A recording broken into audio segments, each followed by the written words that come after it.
Hi, I'm Dr. Jana Austin with Allison Audiology. Today we're going to walk through how to clean and take care of your Resound One hearing devices. This way they're going to last you for years to come and stay in tip-top performance shape. But before we get started, be sure to like this YouTube video and then be sure to subscribe to our YouTube channel and click the bell on the side. That way you're aware of the latest hearing healthcare information that we've released to share with you so that you stay in the know. Now let's get started cleaning those hearing devices. Routine cleaning of your Resound One devices is recommended just like it is on any traditional hearing device. In order to clean your devices, you'll want to make sure that you have a small brush handy so that we can come and we can brush across the top of these microphones here. Again, your microphones are here at the top, one in the front, one in the back, and you'll also want to make sure that you brush this small button at the back. That's for use for changing programs, changing volume, turning the devices off and on, which we also have an additional video for, which we can link at the top here just to show you.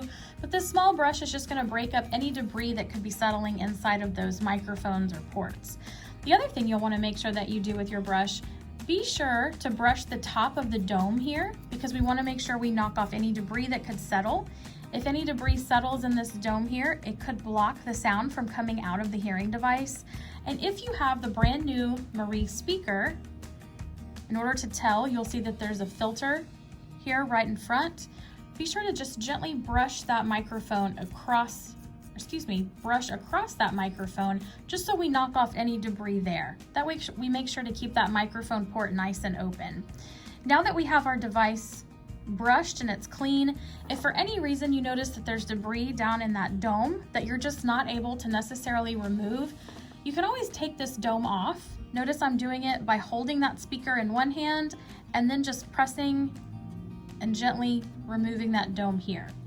Now you'll see that we have a filter, and you'll change this filter just like you would any traditional hearing device filter. If you can see that there's debris down inside of that filter, or if it's been a while since it's been changed, you can always change this filter at home. We recommend changing this filter anytime that you see debris that could clog the speaker from allowing sound to enter the ear canal. So routine changes of the filter are recommended.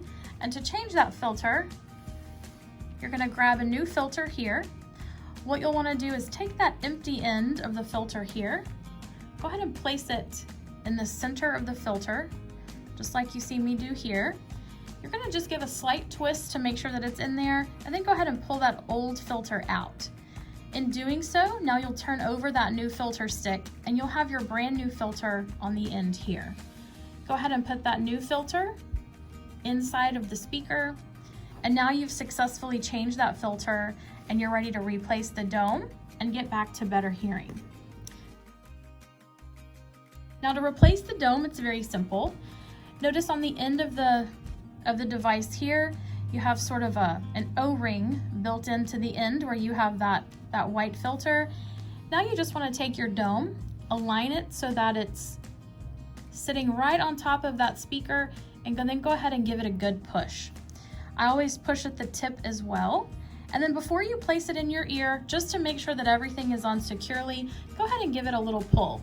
This way, if it slips off into your hand, you know that we didn't quite get it all the way on. So you'll want to go ahead and replace that dome, putting it all the way completely onto the speaker. Now, if you give it a pull like I just did, notice it's in place and it's secure and it's ready to go into your ear canal. If you have any additional questions on changing your filters or your domes, or anything about the performance of your hearing device, feel free to comment below.